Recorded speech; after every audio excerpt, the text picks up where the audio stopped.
नमस्कार।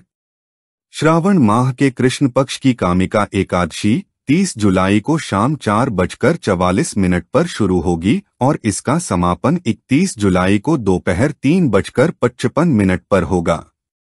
ऐसे में कामिका एकादशी का व्रत 31 जुलाई को रखा जाएगा। सर्व पाप नाशक एवं श्री विष्णु लोक प्रदान करने वाला कामिका एकादशी व्रत महात्म्य कथा। युधिष्ठिर ने पूछा, गोविंद वासुदेव, आपको नमस्कार है। श्रावण के कृष्ण पक्ष में कौन सी एकादशी होती है, उसका वर्णन कीजिए। भगवान श्री कृष्ण बोले, राजन सुनो, मैं तुम्हें एक पापनाशक उपाख्यान सुनाता हूं, जिसे पूर्व काल में ब्रह्मा जी ने नारद जी के पूछने पर कहा था। नारद जी ने प्रश्न किया, भगवन कमलासन, मैं आपसे यह सुनना चाहता हूं कि श्रावण के कृष्ण पक्ष में जो एकादशी होती है उसका क्या नाम है, उसके कौन से देवता हैं तथा उससे कौन सा पुण्य होता है। प्रभो, यह सब बताइए।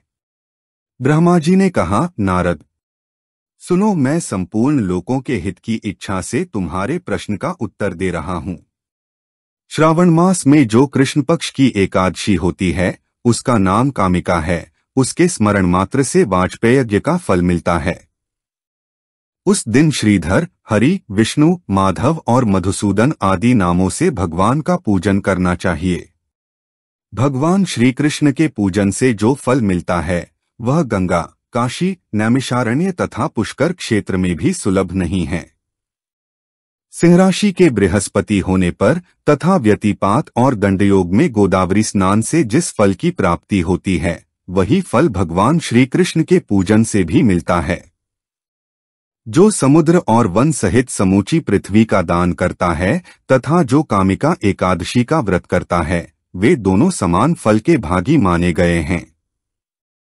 जो ब्याई हुई गाय को अन्यान्य सामग्रियों सहित दान करता है उस मनुष्य को जिस फल की प्राप्ति होती है वही कामिका का व्रत करने वाले को मिलता है।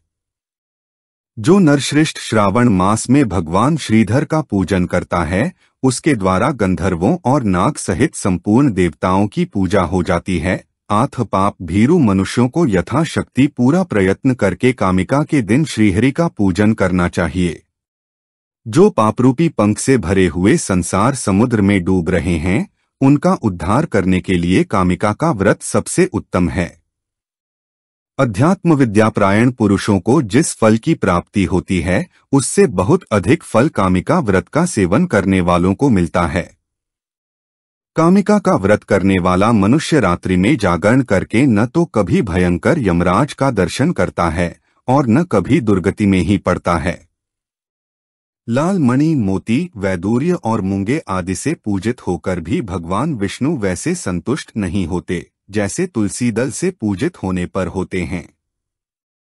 जिसने तुलसी की मजरियों से श्री केशव का पूजन कर लिया है उसके जन्म भर का पाप निश्चय ही नष्ट हो जाता है।